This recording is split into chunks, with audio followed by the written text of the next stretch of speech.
যেটা আমি আগে থেকে উপলব্ধি করেছিলাম সারা দেশের পরিস্থিতি দেখে, সংখ্যালঘুদের ক্ষেত্রে যে বরাদ্দ ছিল সেটাকে কাট করা হচ্ছে, প্রায় ৩,০০০ কোটি টাকা। এখন দেখার বিষয়, যেটা বরাদ্দ হয়েছে প্রথমত বলি সেটা ১০০% কাজ করে কি করে না। দেখুন, বাজেটে সরকার সরকারি কর্মচারীদের একটা যে দীর্ঘদিনের বঞ্চনার ডিএ 20% ইনক্রিজ করেছে। সমকাজের সমবেতনের যেটা পর্যায়ে আছে সেক্ষেত্রে কিন্তু আর যারা কন্ট্রাকচুয়াল সরকারি কর্মচারী যারা ছিলেন, যারা কন্ট্রাক্টে ছিলেন সরকারি কাজ করতেন, তাদের সেভাবে দিশা দেখাতে পারে।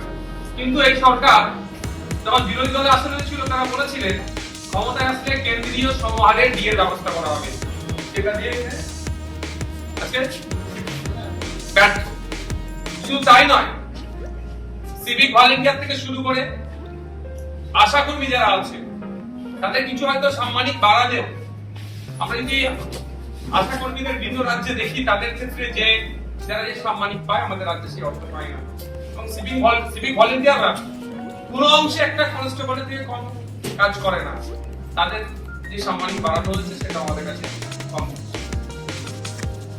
দীঘায় যখন জগন্নাথ মন্দির বা জগন্নাথ ধাম বা নিউ টাউনে বিগত সরকার যে দুর্গাঙ্গন করার পরিকল্পনা নিচ্ছিল, বর্তমান যারা শাসকে আছে তারা তখন বিরোধীরা আসলে ছিল, তখন তারা বলেছিল যে রাষ্ট্রীয় টাকা বা জনগণের ট্যাক্সের টাকা থেকে এই ধরনের ধর্ম কাজ করা যায় না। আর আমরা দেখছি এই বাজেটে বিভিন্ন ধর্মস্থানে সংস্কার থেকে শুরু করে বিভিন্ন প্রজেক্ট হচ্ছে, সেই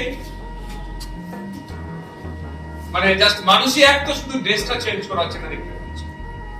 যে বিষয়টা লক্ষ্য রাখছি, অনেক প্রতিশ্রুতি দিয়েছে এখানে, ব্লু ইকোনমির কথা বলেছে, সুনীল অর্থনীতির কথা বলেছে, অর্থশাস্ত্রের কথা বলেছে, বাস্তবিক অর্থে এটা কতটা রূপ পাবে এটা দ্বিধাদ্বন্দ্বের মধ্যে আছে।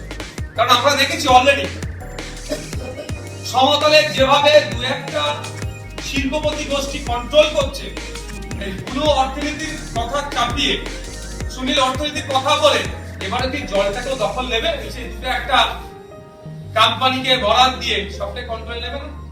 আর ম্যাক্সিমাম জায়গা দেখলাম পিপিপি মডেলের কথা বলা হচ্ছে, শুনতে খুবই ভালো লাগে, পাবলিকের উপরে পাবলিক এখানে ইনভলভ হচ্ছে, কিন্তু এখানে সেই ধরনের পলিসি আমি দেখতে পাই না যেটা আমাদের পাড়ার যিনি মাসে ৬,০০০ টাকা ইনকাম করতে তার অনেকটা কষ্টকর হয়ে ওঠে, সেও এই সরকারি পিপিপি মডেলের যে অংশগ্রহণ করতে পারুক, এই ধরনের মডেল নাই।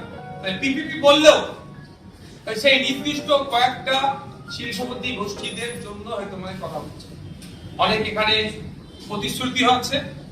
সর্বোপরি যেটা আমি আগে থেকে উপলব্ধি করেছিলাম সারা দেশের পরিস্থিতি দেখে, সংখ্যালঘুদের ক্ষেত্রে যে বরাদ্দ ছিল সেটাকে কাট করা হচ্ছে, প্রায় ৩,০০০ কোটি টাকা। এখন দেখার বিষয়, যেটা বরাদ্দ হয়েছে প্রথমত বলি সেটা ১০০% কাজ করে কি করে না। দ্বিতীয় কথা হচ্ছে, সংখ্যালঘুদের ক্ষেত্রে বা মাইনরিটি ডিপার্টমেন্টে শুধু মুসলিমদের জন্য নয়, আরো যে সংখ্যালঘু সম্প্রদায়ের মানুষজন আছে তাদের সাথেও কিন্তু এই বঞ্চনা করা হচ্ছে।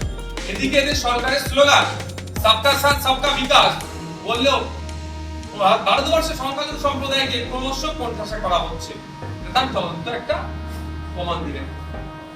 আগামী দিনে নিশ্চিতভাবে বাজেটের উপরে যখন বিস্তারিত আলোচনা বলার সুযোগ দেওয়া হবে, আপনাদের তো লাইভের সুযোগ আছে, সে বিষয়ে তখন চর্চা করব। তবে একটু কথা বলবো, বিগত সরকারের দিক থেকে বর্তমান সরকারকে, বিগত সরকার যেটা ছিল তাকে দেখে শিক্ষা নেওয়া দরকার। ক্ষমতার দম্ভ দেখালে পরাজয় নিশ্চিত হবে, শুধু তাই নয়, পরাজয়ের পরে যে বিপর্যয় নেমে আসবে সেটা কিভাবে সহ্য করবে সেটা তাকে শিক্ষা নেওয়া দরকার।